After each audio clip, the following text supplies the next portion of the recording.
వరకు కూడా హెచ్చరా గ్రంథము 8వ అధ్యాయము, హెచ్చరా గ్రంథము 8వ అధ్యాయము 21 నుంచి చదువుకుందాం. అప్పుడు దేవుని సన్నిధిని మమ్మును మేము దుఃఖమర్చుకుని మాకును మా చిన్నవారికి మా ఆస్తికిని శుభ ప్రయాణము కలుగునట్లుగా ఆయనను వేడుకొనుటకు అహవా నది దగ్గర ఉపవాసముండుడని ప్రకటించింది. మేలు కలుగ చేయుటకై ఆయనను ఆశ్రయించి వారందరికీ మా దేవుని హస్తము తోడుగా ఉండును గాని ఆయన హస్తమును ఆయన ఉగ్రతయు ఆయనను విసర్జించే వారందరి మీదకి వచ్చునని మేము రాజుతో చెప్పి ఉంటిమి కనుక మార్గమందున్న శత్రుల విషయమై మాకు సహాయము చేయనట్లు కల్పులను రౌతులను రాజులకు కావాలని మనవి చేయుటకు సిగ్గు నాకు తోచును. దేవునికి స్తోత్రం. హల్లెలూయా, హల్లెలూయా. ఈ యెషయా గ్రంథంలో మనం చదివినటువంటి ఈ వాక్య భాగాన్ని కనుక మనం జ్ఞాపకం చేసుకుంటే యెషయా ఈ మాటలు పలుకుతా ఉన్నాడు. యెషయా గారు ప్రయాణం చేస్తున్నప్పుడు ఒక చక్కటి మాట ఇక్కడ చెప్తా ఉన్నాడు. మాకును మా చిన్నవారికి ఈ యాత్ర చేయ మార్గంలో ఈ ప్రయాణం అంతటి కూడా మాకేం కలగాలంటున్నాడు? శుభము కలిగినట్లుగా దేవుని హస్తము మాకు తోడుగా ఉండి అంటున్నాడు. దేవునికి స్తోత్రం. హల్లెలూయా, హల్లెలూయా. యెషయాకి, తన కుటుంబీకులకి, తన జనులందరికీ కూడా శుభము కలగడానికి కొన్ని మాటలు అక్కడ చెప్తా ఉన్నాడు. ఏం కలగాలి అందరికంటే? శుభము కలగాలి. మాకును మా చిన్నవారికి మా ఆస్తికి మా ప్రయాణం అంతటి కూడా శుభము కలగాలి అంటే మాకు ఎవరు తోడుగా ఉండాలి? దేవుని హస్తము మాకు తోడుగా ఉండాలి. చూడండి, దేవుడు మాకు తోడుగా ఉంటే మాకు శుభం కలుగుతా ఉంది, మా ప్రయాణానికి శుభం కలుగుతా ఉంది, మా కుటుంబీకులకి శుభం కలుగుతా ఉంది, మా చిన్నవారికి శుభం కలుగుతా ఉందని చెప్తా ఉన్నాడు యెషయా. నిజంగా మరి ఆ కుటుంబానికి శుభం కలగాలంటే, వారి ప్రయాణానికి శుభం కలగాలంటే, వారి చేయు పనంతటిలో శుభము కలగాలంటే ప్రభుని హస్తము మాకు తోడుగా ఉండాలని కోరుకుంటున్నాడు యెషయా గారు. యెషయా గారు వారి ప్రయాణంలో దేవుని హస్తము నాకు తోడుగా ఉండాలయ్యా, నాకు శుభము కలగాలంటే, నాకు కార్యము జరగాలంటే, నా కుటుంబీకులకి, మా చిన్నవారికి, పెద్దవారికి, జనులందరూ కూడా శుభాలు కలగాలంటే, మేలు కలగాలంటే నీ హస్తము మా ప్రయాణములకు తోడుగా ఉంచాలని యెషయా దేవుని దగ్గర వేడుకుంటా ఉన్నాడు. ప్రయాణంలో వేడుకుంటా ఉన్నాడు. దేవుని దగ్గర మనవి చేస్తా ఉన్నాడు యెషయాకి శుభం కలగాలంటే ప్రభువా నాకు నీ హస్తము తోడుగా ఉంచని ప్రార్థన చేస్తున్నట్లుగా మనము కూడా కొన్ని కార్యాల కొరకు ఎదురు చూస్తా ఉన్నాం, కొన్ని శుభకార్యాల కొరకు ఎదురు చూస్తా ఉన్నాం, కొన్ని కార్యాలు మన కుటుంబాల్లో జరగాలని ఆశపడుతూ ఉన్నాం, శుభం కలగాలని ఆశపడుతూ ఉన్నాం.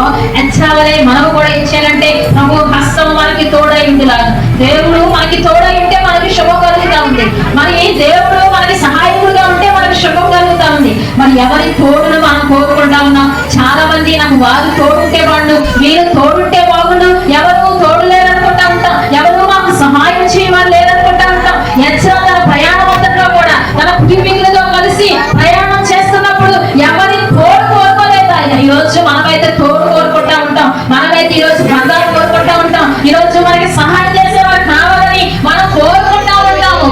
కానీ యెషయా నా ప్రయాణం అంతట్లో నీవు నీ హస్తము నాకు తోడుగా ఉండాలి ప్రభువా, ఎందుకంటే నాకు శుభం కలగాలి, నా కార్యాలు కలగాలి, నాకు నా కుటుంబంలో గొప్ప ఆశీర్వాదాలు కలగాలి అంటే నీ తోడు నాకు ఉండాలి, నీ హస్తము నాకు తోడుగా ఉంచని ప్రార్థన చేస్తున్నాడు. మరి యెషయా గారు నిజంగానే యెషయా ప్రార్థన చేస్తున్నట్లుగా, యెషయా శాస్త్రి గారు ప్రార్థన చేస్తున్నట్లుగా, ఇదిగో తన ప్రయాణం అంతట్లో కూడా దేవుడు శుభం కలగజేసేటట్లుగా తన ఆస్తికి, తన జనులకు, తన కుటుంబీకులు అందరూ కూడా శుభం కలగాలి. ఈరోజు మనం కూడా దేవుని తోడు మనకి కావాలని కోరుకోవాలి. దేనికి దేవుని తోడు అంటే మనకు మాత్రమే కాదు, మనకు కలిగినటువంటి ఆస్తికి, మనం కలిగినటువంటి ఉద్యోగానికి, మనం కలిగినటువంటి వాటన్నిటికీ కూడా ఏం కలగాలి? శుభం కలగాలి. ఈరోజు చాలా మంది కూడా ఉద్యోగాలు చేస్తా ఉన్నారు, చాలా మంది కూడా ఆస్తి సంపాదించుకున్నారు, చాలా మంది కూడా ఉన్నతమైన స్థితిలో ఉన్నారు, చాలా మంది సంపద కలిగినటువంటి స్థితిలో ఉన్నారు. కానీ వారి యొక్క ఆస్తికి, వారి సంపాదనకి, వారి యొక్క ఉద్యోగానికి శుభం లేదు. చాలా మంది సంపాదించుకున్నారు కానీ ఆ కష్టాన్ని అనుభవించలేకపోతా ఉన్నారు. ఎంతో మందికి ఆస్తులు ఉంటున్నాయి కానీ ఆస్తులు వారికి దక్కడం లేదు, మరి వారి బిడ్డలకి దక్కడం లేదు, వారికి మరి ఆస్తులు వారు ఎంత సంపాదించినా వారికి సంతృప్తి అనేది కలగట్ల. కారణం ఏంటంటే దేవుని తోడు లేదు వారికి. దేవుని తోడు వారి ఆస్తికి, వారి సంతానానికి, వారి ఉద్యోగానికి, వారి వ్యాపారానికి శుభం లేదు. శుభము కలగాలి. ఈరోజు మనకి ఏ పని అయినా దేవుడు మనకి ఇచ్చినప్పుడు, ఏ పనిలోనైనా మనము మరి చేసుకున్న ఆ పనికి మనకి ఏం కలగాలి? శుభం కలగాలి. ఎంతటి పని అయినా సరే, నువ్వు ఏ చిన్న పనైనా నువ్వు చేసుకుంటుంటే, ప్రభా నాకు ఇచ్చిన పనికి శుభం కలగని ప్రభాని ప్రార్థన చేసుకోవాలి. అదే ప్రార్థన చేశాడు. మాకును మా చిన్నవాడికి మా ఆస్తికి కూడా ఏం కలగాలన్నాడు? శుభం కలగాలయ్యా. నీ శుభం వచ్చినప్పుడు మాకు దయచే ప్రభా. ఈరోజు ప్రార్థన చేసుకుంటావా? అయ్యా నాకు కలిగిన దానికి నాకు శుభం కలగచే. నాకు, నా బిడ్డలకి, నా కుటుంబానికి కాదు, నేను చేసే పనికి శుభం కలగాలి. నేను చేసే వ్యాపారానికి శుభం కలగాలి. నా చేతి పని శుభం కలగాలి. నేను చేసేదంతా కూడా సఫలపరచబడాలని ప్రార్థన చేస్తున్నా. యజ్ఞలాగా యజ్ఞ ప్రార్థన చేశాడు. యజ్ఞ దేవుని సన్నిధానంలో మనవి చేసుకుంటా ఉన్నాడు. ప్రభుని కోరుకుంటా ఉన్నాడు. శుభవచనము నాకు కలగజేయి ప్రభా. నా వ్యాపారానికి, నా ఆస్తికి, నా బిడ్డలకి, నా చిన్నవారికి, నా పెద్దవారికి శుభము కలగచే అని ప్రార్థన చేస్తా ఉన్నాడు. దేవుని తోడును కోరుకుంటున్నాం. ఎంతో తోడులు ఉంటే మనకి లోకంలో, ఎన్నో బంధువులు ఉంటే మనకి ఈ లోకంలో, కానీ ఏ తోడు మనలను శాశ్వతంగా నడిపించే తోడు ఏది కూడా లేదు. మూడు అయిపోయినటువంటి జీవితాలు వలె, మూడు బాగా జీవితాలు వలె మనం ఉన్నప్పటికీ దాన్ని చిగురు వేసే దేవుడు కానీ ఏ తోడు మనకి సహాయం చేయదు. ఎవరు మనకి తోడుగా ఉంటారని కలకాలం వాళ్ళు వాణించే వాళ్ళు మనకి తోడుగా ఉంటారు. కానీ అజ్ఞాదే అన్నాడు, అయ్యా ఎంతమంది నా కుటుంబీకులు ఉన్నా, నా చిన్నవారు ఉన్నా, నాకెంత ఆస్తి ఉన్నా, నాకెంత పరమత ఉన్నా, నీ శుభము నాకు కావాలి, నీ తోడు నాకు కావాలి, నాకు శుభము కలగజేయి ప్రభు అని ప్రార్థన చేసుకుంటున్నాడు యజ్ఞ భక్తుడు. నిజంగా నువ్వు ఎలా ప్రార్థన చేస్తా ఉన్నావు? ఏ తోడు కొరకు ఎదురు చూస్తా ఉన్నావు? దేని కొరకు నువ్వు ఆశపడతా ఉన్నావు? దేవుని హస్తము నీకు తోడై ఉంటే నీకు శుభం కలుగుతా ఉంది. నీ చిన్నవారికి, నీ బిడ్డలకి, నీ ఆస్తికి, నీ సంపాదనకి, నీ చేతి పనికి కూడా శుభము కలగజేసే దేవుడు. దేవునికి స్తోత్రం. హల్లెలూయా, హల్లెలూయా. మోషే భక్తుడు కూడా అదే అన్నాడు, అయ్యా నీ సన్నిధి నాకు తోడుగా దయచే ప్రభా. నీ సన్నిధి నాకు తోడుగా వస్తే నేను బయలుదేరుతాను ప్రభు అని ప్రార్థన చేస్తా ఉన్నాడు. నీ తోడు లేని జీవితం మాకు అనవసరమయ్యా. అరణ్యంలో నాకు ఎంతో శక్తినిచ్చావు, నా చేతికి కర్రనిచ్చావు, అద్భుతాలు చేసే కర్రనిచ్చావు, నోటు వాక్కు శక్తినిచ్చావు, మాట ద్వారా క్రియలు జరిగించేటువంటి కార్యములు నా జీవితానికి ఇచ్చావు. నీవు ఎన్ని నాకు ఇచ్చినా నీవు నాకు తోడుగా ఉండి నడిపిస్తేనే నేను బయలుదేరతానయ్యా. నా చేతికి కర్రిచ్చావు అద్భుతాలు చేయటానికి, నా నోటికి వాక్కిచ్చావు కార్యాలు చేయటానికి. నాకు నీతో పనులేనల్లా నీవు వస్తే నేను బయలుదేరతా, నీవు నన్ను నడిపిస్తే నేను బయలుదేరతా. నీ తోడు నాకు దయచే ప్రభు అని ప్రార్థన చేశాడు మోషే భక్తుడు కూడా. మనమైతే ఏదైనా చిన్నది మన జీవితంలో కలిగి ఉంటే చాలు, ఏదైనా చిన్న మగవలను కలిగి ఉంటే చాలు, చిన్న ఫలాంతులు కలిగి ఉంటే చాలు. మనమైతే దేవుని తోడు కోరుకోము కానీ, మనమైతే వెళ్ళిపోతాం కానీ, భక్తులు అంటాం నీ తోడు నాకు దయచే ప్రభు. నాకు ఎన్ని ఉన్నా, నాకు ఎన్ని సమస్యలు ఇచ్చినా సరే నీ తోడు నాకు కావాలి. నీ వస్తే నేను బయలుదేరుతాను, నీ సన్నిధి మాకు తోడుగా ఉంటేనే నేను బయలుదేరుతాను ప్రభు అని మోషే భక్తుడు కూడా ప్రార్థన చేశాడు. యెజ్రా భక్తుడు ప్రార్థన చేస్తున్నాడు. దావీదు భక్తుడు అన్నాడు, అయ్యా నీవు నాకు తోడై ఉన్నట్టుగా, నీగో ప్రభు నీ దుడ్డిగలయ్యు నీ దండము నన్ను ఆదరించి నువ్వు నాకు తోడై ఉండయ్యా.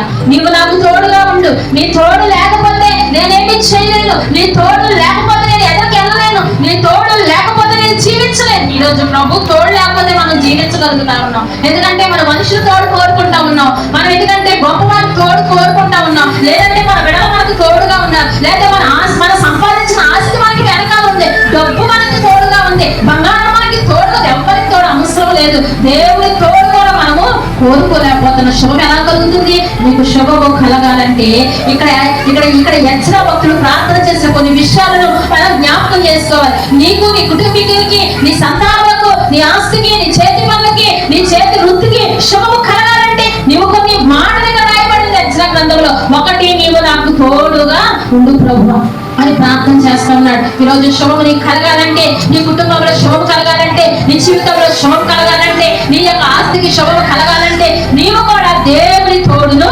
కోరుకోవాలి. రెండవదిగా అదే యెజ్రా గ్రంథంలో అంటా ఉన్నాడు, నేను నిన్ను వేడుకొనిచున్నాను ప్రభా అంటా ఉన్నాడు. ఆ కింద వచ్చి అన్నాడు, ఆయనను వేడుకున్నట్లుగా. రెండవదిగా యెజ్రా అంటే దేవుని ఏం చేశాడు? వేడుకున్నాడు. ఒకటి, ప్రభా నీ తోడు నాకు దయచే ప్రభా, నాకు నా కుటుంబానికి శుభం కలగాలంటే నీ తోడు ఉండాలి అని ఒకటి దేవుని తోడు కోరుకున్నాడు. రెండవది దేవుని ఏం చేస్తున్నాడు? వేడుకుంటా ఉన్నాడు. దేవుడిని ఏం చేస్తాడంటే వేడుకుంటున్నాడు, వధువులు ఆడుకుంటా ఉన్నాడు. ప్రభుని ఎంతో వధువులాడుతున్నాడు, ఎంతో వేడుకుంటున్నాడు. అయ్యా మాకు శుభం కలగాలంటే, అయ్యా మా కుటుంబానికి కార్యాలు సంభ్రమించాలంటే నీ తోడు మాకు కావాలి.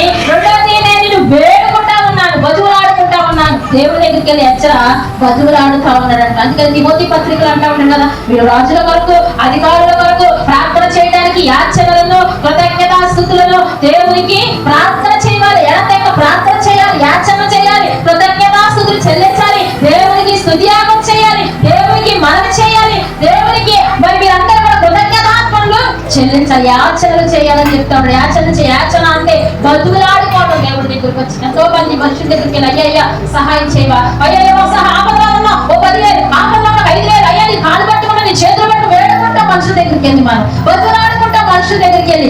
ఆపదమన్నా అలా నడిపిస్తా ఉంటది, అవసరం అలా వేడుకున్నట్లుగా చేస్తూ ఉంటది. దేవుడి దగ్గరికి వచ్చి మనము మనుషులు ఎలాగైతే వేడుకుంటామో, మనుషుల దగ్గరికి వెళ్ళి ఎలాగైతే బతుకులాడుకుంటా ఉంటామో, ఎలాగైతే మనుషుల దగ్గరికి వచ్చి అయ్యా వేడుకుంటామో, దేవుడి దగ్గరికి వచ్చి కూడా యాచన చేయాలని చెప్తా ఉన్నాడు దేవుడు. మీరు కృతజ్ఞతాపూర్వకంగా దేవుడి దగ్గర యాచన చేయాలి, మీరు ప్రార్థన చేయాలి, కృతజ్ఞతాస్తుతులు చెల్లించాలి, దేవుడి దగ్గర విజ్ఞాపన చేయమని చెప్తా ఉన్నాడు. మనం యాచన చేయాలి దేవుడి దగ్గర. ఎందుకంటే దేవుడు ఏం చేయాలి, బతుకులాడుకోవాలి. మనుషులు బతుకులాడుకుంటాం వ్యర్థమే గాని, మనుషుల దగ్గరకు వచ్చి మనం ఎంత కాళ్ళ పడిన వ్యర్థమే గాని, ఇదిగో యెజ్రా భక్తుడు దేవుడి దగ్గరకు వచ్చి వేడుకుంటా ఉన్నాడు, ప్రభు దగ్గర వేడుకుంటా ఉన్నాడు, దేవుడి దగ్గర మనమే చేస్తా ఉన్నాడు. అయ్యా నాకు శుభము కలగచ్చేయి. దేవుడు అంటా ఉన్నాడు, నీకును నీ ఆస్తికి నీ సంతతికి అందరికీ కూడా శుభము కలగాలంటే దేవుడి దగ్గరికి వచ్చి ఆయన హస్తము మనకి తోడుగా ఉంటే, ఆయన మనం వేడుకుంటే మనకి శుభము దేవుడు కలగజేస్తాడు. ఎంతో మంది కుటుంబాల్లో శుభం కలగాలని చూస్తలేదా? ఎంతో మంది శుభకార్యాల కోసం ఎదురు చూస్తలేదా? ఎంతో మంది శుభవచనాలు జరగాలని, కార్యాలు చూడాలని ఎంతో మంది ఆశపడతాం లేదా? ఇదిగో యెజ్రా కూడా ఆశపడతా ఉన్నారు, నాకు నా ఇంటి వారికి నా ఆస్తికి నా సంపద అన్నిటిని కూడా శుభం కలగాలని దేవుని వేడుకుంటా ఉన్నాడు. నువ్వు కూడా ప్రభుని వేడుకో. ఏ మనిషి దగ్గర వేడుకున్నావా? డాక్టర్ దగ్గరికి వేడుకున్నావా? అయ్యా ఇదిగో ఎలాగా ఏంటి వ్యాధి ఎలా తగ్గుతుంది, అయ్యో ఎంత ఖర్చు అయినా పర్వాలా ఈ వ్యాధి తగ్గించని వేడుకుంటున్నావా? వ్యర్థమే. పరమ డాక్టర్ ఉన్నారు, మనకి పరమ వైద్యుడు ఉన్నాడు, ఆయన దగ్గరికి వెళ్ళి వేడుకో. రోగములను స్వస్థపరిచేవాడు ఆయనే, వ్యాధులను స్వస్థపరిచేవాడు ఆయనే.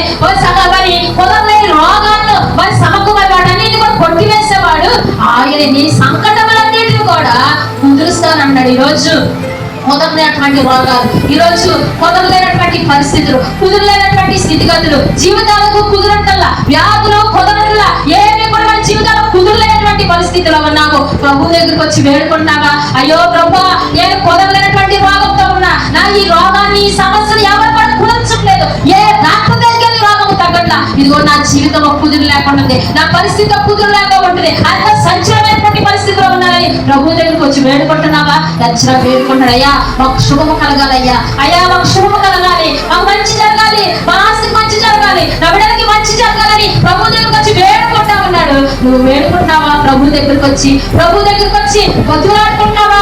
యాచన చేస్తున్నావా? ప్రభు దగ్గరికి వచ్చి దేవుని దగ్గరికి వచ్చి అంగలాడుస్తూ ఉన్నావా? దేవుని దగ్గరికి వచ్చి బతుకులాడుకుంటున్నావా?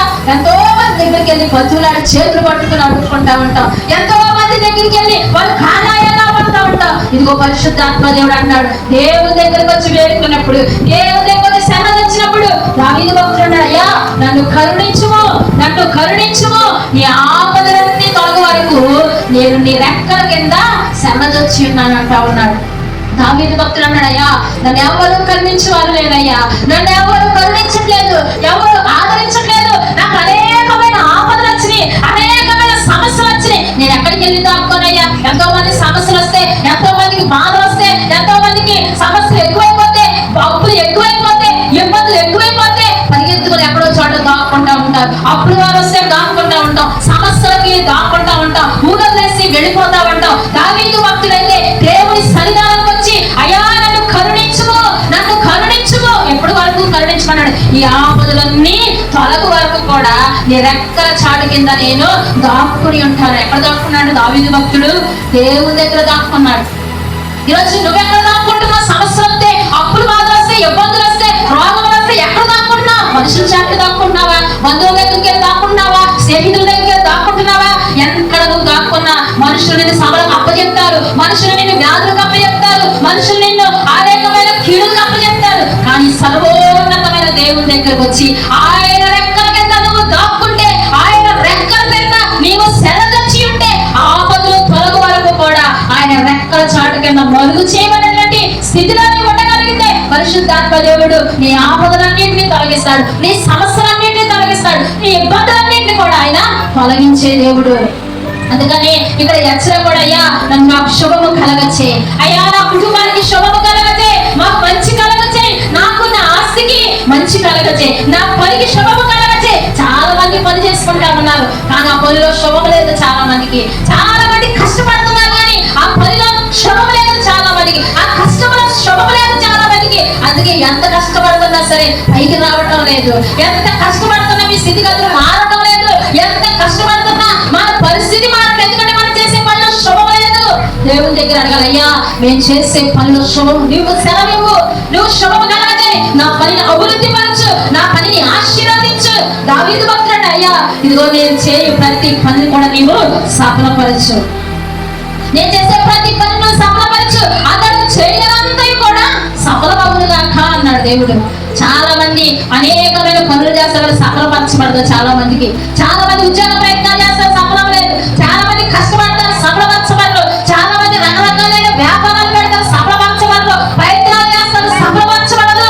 దేవుడు అంటా ఉన్నాడు, హిజ్కియాతో అన్నాడు, హిజ్కియా నీవు చేయు సర్వ ప్రయత్నములో నీవు సఫలపరుస్తావు. దేవునికి స్తోత్రం, హల్లెలూయా. హిజ్కియాతో అన్నాడు, హిజ్కియా మరణకరమైన రోగం వచ్చినప్పుడు అవి 15 సంవత్సరాలు ఆయుష్ ఇచ్చిన తర్వాత దేవుని పని చేస్తున్నాడు హిజ్కియాతో.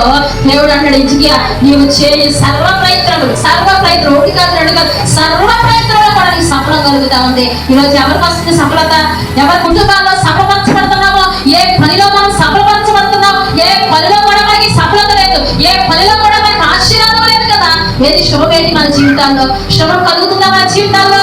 దేవుడు అన్నాడు దానియేలుతో, దానియేలు నీకు శుభము కలుగును గాక. దానియేలు 10వ అధ్యాయం మాట్లాడు, దానియేలు నీకు శుభము కలుగును గాక. దేవునికి స్తోత్రం, హల్లెలూయా హల్లెలూయా. దానియేలుతో దేవుడు నీకు శుభము కలుగును గాక. ఎప్పుడన్నాడు ప్రియుడా? దానియేలు నాకు బహు ప్రియుడవు, నీకు శుభము కలుగును గాక. దానియేలు బహుళ చెరకు అప్పగించబడినప్పుడు ఎన్నో కష్టాలు పడ్డాడు. దానియేలు సింహాల బోన్లో పడవేయబడ్డాడు, అగ్నిగుండంలో పడవేయబడ్డాడు. అనేకమైన బెదిరింపుల చేత ఆ తిండి లేక అనేక మంది బెదిరిస్తుంటే చాటున ప్రార్థన చేసుకుంటూ చాటుగా బ్రతుకుతూ దేవునికి అయిష్టమైన కార్యాలు విడిచిపెట్టి మనుషులకు చాటుగా బ్రతికి ప్రభునామమును మహిమపరచబడినటువంటి దానియేలుకి శుభము కలగజేస్తున్నాడు. దేవునికి స్తోత్రం, హల్లెలూయా. అంటూ ఉన్నాడు, దానియేలు నువ్వు నాకు బహు ప్రియుడివయ్యా, నీవు నాకు బహు ప్రియుడివి. ఎందుకంటే ఎవరి కాలంలో యవ్వనస్తుడిగా ఉన్న నీవు దేని విడిచిపెట్టి ఎవరేచ్చలు విడిచిపెట్టేసుకున్నావు, నీ ఆశలు విడిచిపెట్టుకున్నావు, నీ కోరికలు విడిచిపెట్టుకున్నావు, నీ యొక్క ఆలోచన విడిచిపెట్టేసుకుని నా కొరకు సర్వ ప్రయత్నములు చేసి అగ్నిగుండంలో పడవేయబడ్డావు, సింహాల బోన్లో పడవేయబడ్డావు. నువ్వు ఎన్నో కష్టాలు పడ్డావు. నీకేం కలుగుతుంది? శుభము కలుగును గాక. దేవునికి స్తోత్రం. దానియేలు నీవు నాకు బహు ప్రియుడవు, నీకు శుభము కలుగుతా ఉంది. దేవుడు అంటా ఉన్నాడు, నీకు శుభము కలగాలా? నీవు కూడా శుభకార్యాలు చూడాలా? నీ జీవితంలో శుభం రావాలా? నీ పనిలో శుభము కలగాలా? నీకు మంచి కలగాలా? ఇదిగో దానియేలు వల్ల దేవునికి ప్రియుడిగా బ్రతుకు, దానియేలు వల్ల దేవునికి ప్రియమైన జీవితాన్ని బ్రతుకు, ఎజ్రాలాగా ప్రభుని వేడుకో. అందుకని ఎజ్రాకి కలిగినంతటి కూడా శుభాన్ని దేవుడు కలగజేశాడు. నీకు శుభం కలుగుతుంది, నీకు దేవుడు శుభము కలగజేస్తున్నాడు. పరిశుద్ధాత్మ దేవుడు సెలవిస్తా ఉన్నాడు, ఈ రోజు మీ అందరికీ శుభము కలుగును